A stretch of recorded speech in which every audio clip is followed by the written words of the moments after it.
Portland Chess Shop here to bring you the chess action, and I have Aronian versus Kramnik. So this was being recorded live, and here I woke up at 6:20 a.m. and they'd already made 9 moves. So I logged in to see that they're playing this position. It's a Scotch game with the 4 knights variation.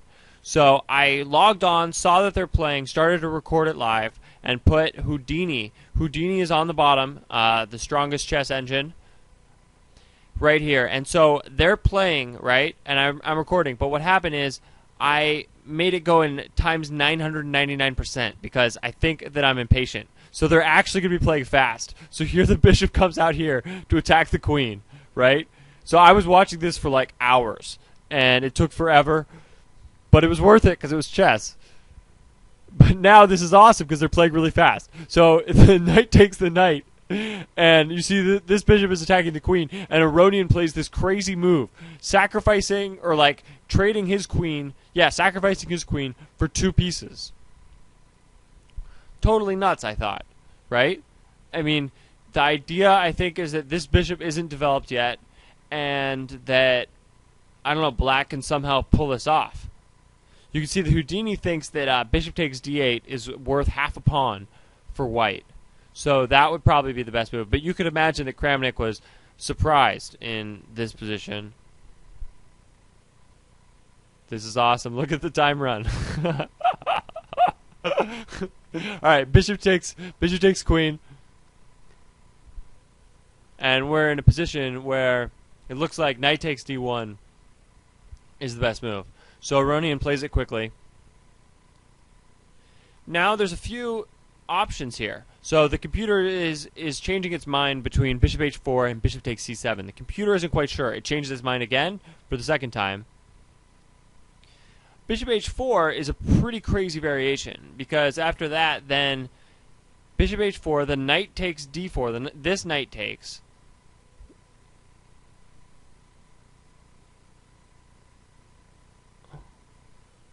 And then the queen takes this knight, and then you have knight f5, okay? And then the bishop moves back to g5, then you play h6, then the bishop retreats to d2, and then the knight that's says knight e3 is played after that.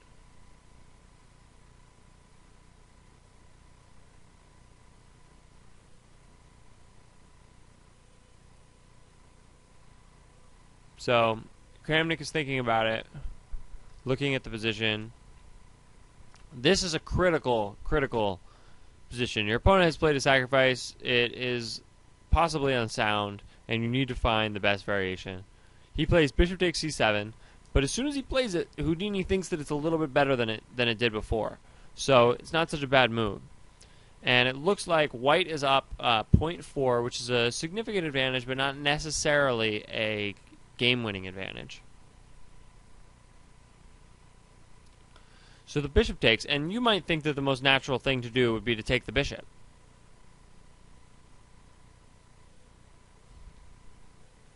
This knight, it's taken a rook, but it's pretty much trapped, almost. It only has 1 square, which would be e3.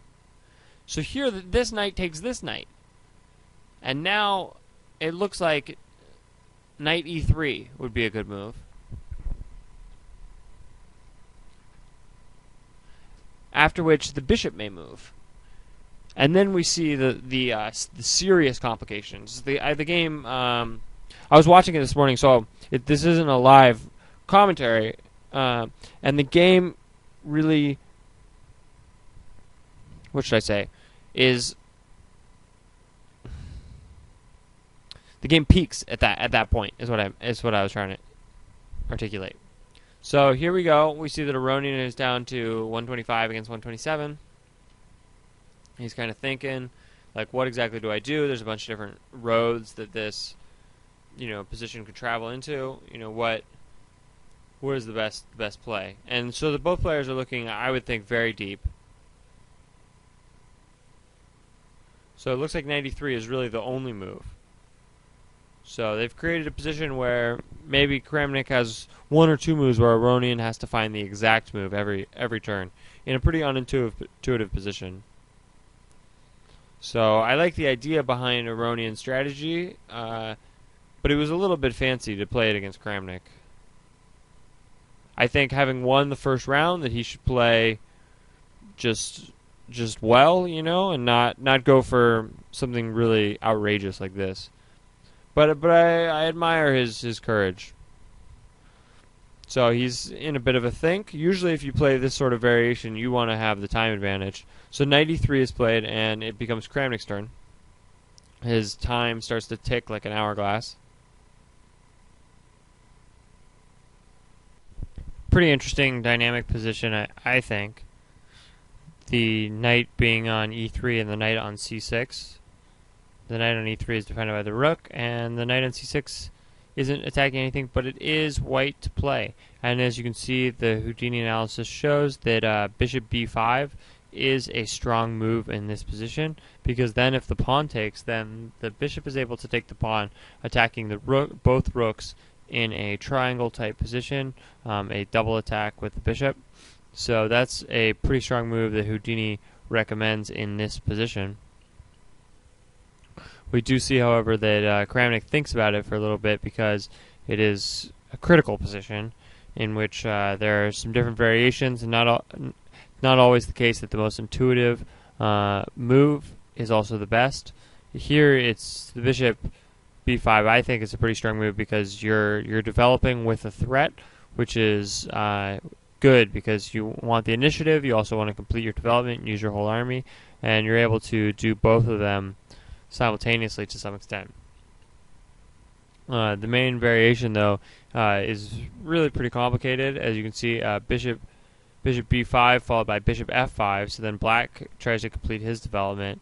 The knight retreats to d4, that's the central square for the knight. Then bishop f4 comes down. Now if you guys can imagine where the f4 square is, it's that dark square, and then the king and the white king and queen are both on the same line as that bishop. And so you're able to do things like knight takes g2, defending the bishop and pinning the queen to the king. So that variation is really strong for black.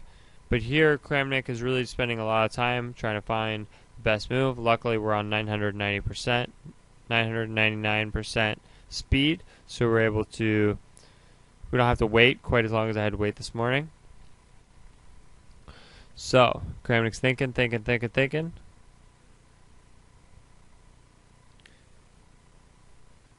He does play bishop b5.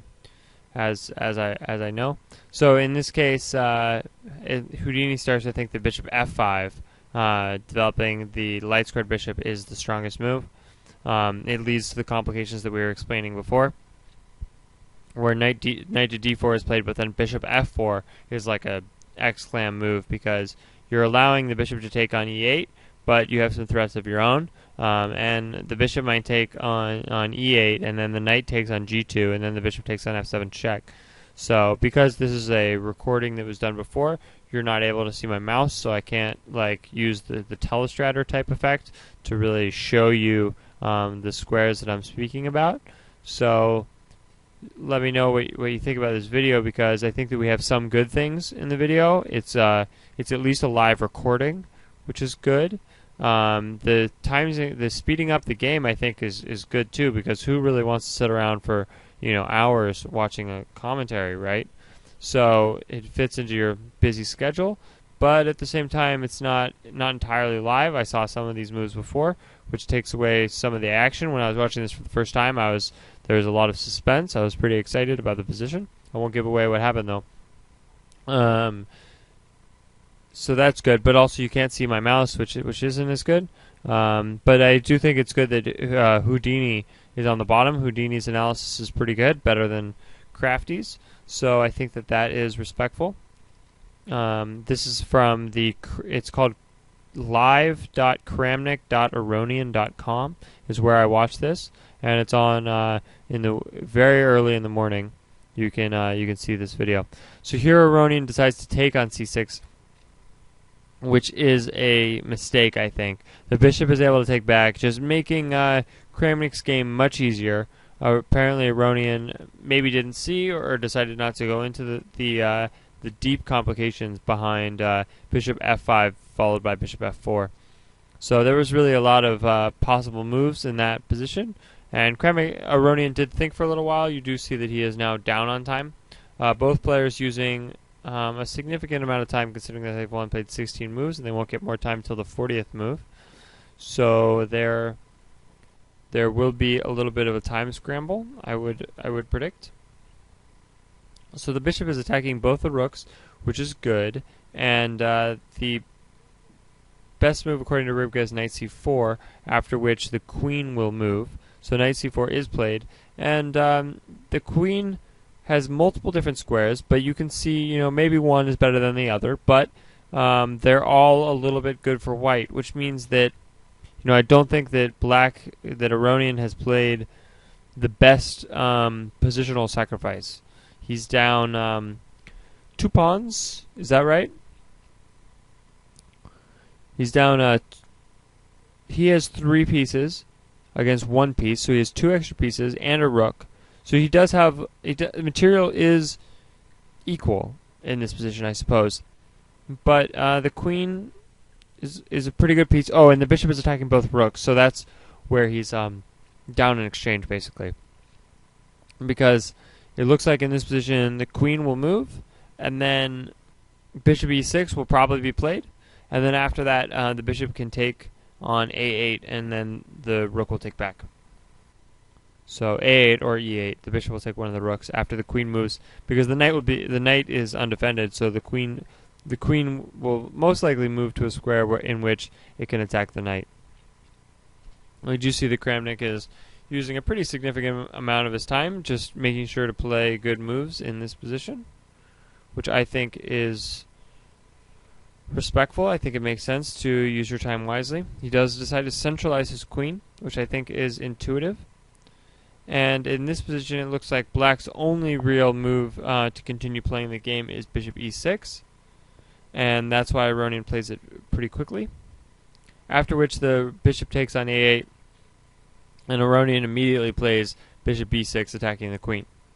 So now the queen has a few different squares to move to. Some are a little bit better than others. But so the computer doesn't like queen d3, but then it rethinks the position and decides that it does like queen d3. So you can see the computer kind of changing its mind a little bit, but consistently thinking that the white is better in this position. So Kramnik has an important decision, I think.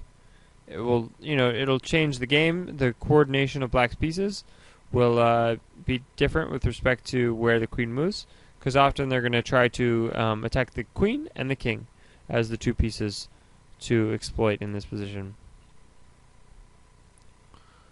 So Kramnik is now down on time. We see the players, sort of trading off who's in a time advantage and disadvantage. So it's close in that respect, I think. Kramnik is now down 9 minutes, but if he finds a good move, then maybe Aronian will think as well. So we can see the players are pretty high rated. Levon Aronian is the 2nd highest rated player in the world, and Kramnik is probably around 5th highest, but he is former world champion, having beaten Kasparov and Topalov. I think he beat Topalov to keep his title, but then he lost to Anand. Anand kind of crushed him. And it was interesting that Anand beat Kramnik with black instead of beating him with white. He beat him with the semi-Slav. And then Aronian won with the semi-Slav in the first game as well. So you can kind of see that sometimes in these match plays, these players try to at least find opportunities to beat Kramnik with black when Kramnik overextends a little bit, but it's hard to beat him with his black defenses because he's so good at defending in those positions. So the queen does move to d3, and now it looks like rook d8 is the best play, after which queen e2, and then you take the rook because you want the queen to be off the d file, is my understanding. And there's some reasons behind that. I think it's because the knight and the bishop are both attacking the e3 square. So after which, the rook can go to e1 to attack the e3 square, and then it could take any piece that goes on that square because you can get 2 pieces for 1. But if you play the rook move first and then the queen goes to e2, then you can control that square. Something kind of like that. So rook d8. If that's played, then bishop d5 is recommended. Oh yeah, so you sacrifice the bishop because it's bad to move your queen. In that case, you're giving away a tiny bit of initiative. So that seems like that would be a good option for Aronian. There's not. The game has already sort of peaked. I think the peak position was right there where he could have played bishop f5 and then bishop f4, which would have been very exciting because the position looked very complicated and very asymmetric. So in this position, White's just a little better, and I think that Kramnik will be able to exploit his advantage. He's pretty good at not giving back anything he gets from you. So the rook attacks the queen moves, and we see that the rook on e1 is attacking that e3 square, so there's no like bishop e3 check, for example. So Aronian has a couple of options, but none of them are amazing. He'll be losing by more than half a pawn according to Houdini in either case. So that's not good. It's good to be winning by half a pawn. It's not good to be losing by half a pawn, because that half a pawn, that can turn into a queen, and queens are worth 9 points, and then you're down 9 points. So we will see what goes on. We see that the player is using a lot of time. They've played 21 moves, and they're down to less than a quarter of their remaining time. So there'll be a little bit of a scramble, which should be a little bit exciting. So a move is played. Aronian decides to play g4, g5. And, I thought in game one maybe Kramnik, one of his mistakes was playing g4. And in this case, Aronian's g5 could be a mistake as well, because as we see from the computer thinks that that's a permanent weakness, and that weakness will be a problem. White plays c3 almost immediately, which does make sense because it prevents the rook d4 move, which is what the computer was recommending. So it's hard to come back when you're down, more than a pawn as a grandmaster, because they're just good at not giving you much slack. So Aronian plays bishop c5, after which he's down now a pawn and a third, which is a lot worse than before. Which is only 2/3 of a pawn. Now it's pawn and a half, pretty significant. And that g5 pawn is a weakness because, as you can see, Houdini thinks that f4 or h4 could be played. So Kramnik moves his rook up to overprotect the b2 square to prevent any sort of knight sacrifices on that square, which I do think makes some sense. Aronian plays h6 immediately, which is, a second tempo, but the black king looks weaker than it did before. So I don't think that this was necessarily the best strategy. So Kramnik could play h4, for example, to attack, and he decides to play g3, I think with the idea of f4. Sort of taking his time, knowing that he has an advantage, and seeing that his opponent doesn't have any immediate threats. His king seems safe at the moment. So Aronian is low on time. He's down to 10 minutes or so, which isn't very much. He decides to play a5. I think the idea behind this is to play a4 and possibly a3 to try to create some possible weaknesses in the white camp. So White tries to make a breakthrough with f4, trying to create some weaknesses in the black camp to trade for any sort of weaknesses in the white camp. But you see that White's attack seems to be a little bit faster. So a4 could be played, but it just doesn't seem like black quite has it. I really liked the idea of trading the queen for a few pieces and creating some complications with that, but in this case, he wasn't able to find all the most critical moves, and it turns out that I think the play was a little bit easier for Kramnik. So we see that Kramnik has about 12 minutes versus Aronian 7. So Kramnik is still thinking, In this position, he plays f5, which is the move that the computer was seeing as a strong move. So Aronian has about 5 minutes left, not too much. He's trying to find a good move, but as you can see by Houdini, there aren't very many of them. Decides to retreat the bishop to b6. The idea behind this is that now the bishop covers the rook, so now the bishop on d6 is no longer pinned. So b3 is played, and there's an exchange, after which the knight goes to a5. And there's a saying in chess: the knights on the rim are dim, and in this case, you know, I think it is the knight is weak, and Kramnik, not to foresee the future, but may use the weakness of the knight on a5 to his advantage, try to keep the initiative. So an exchange is made, and he's able to take the rook. Oh, what happened there is he sacrifices the rook on the back rank, the rook takes, and then he takes the bishop. So now the material is equal again, right? So he gives back the material, but in this case, the knight on a5 is just not a very strong piece. Doesn't have very many squares, and so that's going to be a weakness. So the knight does retreat to b7, but as you can see now, the bishop is pinned on b6.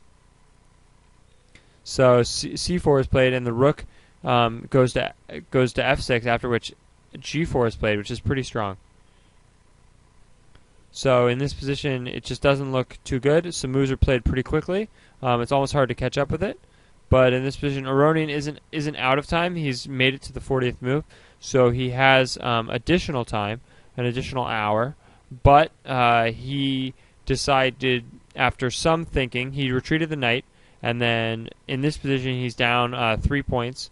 So no more moves in the game were played. This is the final position. Aronian had a drink of water and thought about it for a little while, and then decided to give up. As you can see, the rook on f6 is pinned, and the knight on a7 is pretty pathetic, and the pawn on the c file can become a queen. It can advance. So in this position, it's just pretty good for white. The queen will be able to stop the rook from being activated, and the knight can't stop the king and the pawn from advancing together. So thanks for watching, Portland Chess Shop. Hope you appreciated it. Bye. A game of chess is like a sword fight. You must think first, right? Before you move.